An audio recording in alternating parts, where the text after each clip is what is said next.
Bidet is finally finished. We got a female side 3/8 compression fitting on both sides. That's 3/8 compression fitting. It says for dishwasher.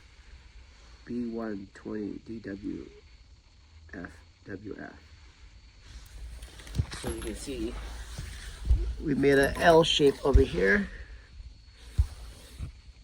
That's pretty much a 1 inch up there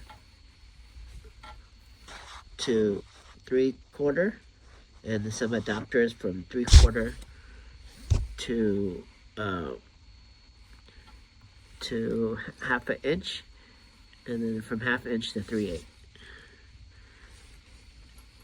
And that's that. So you take out this. How would you do this?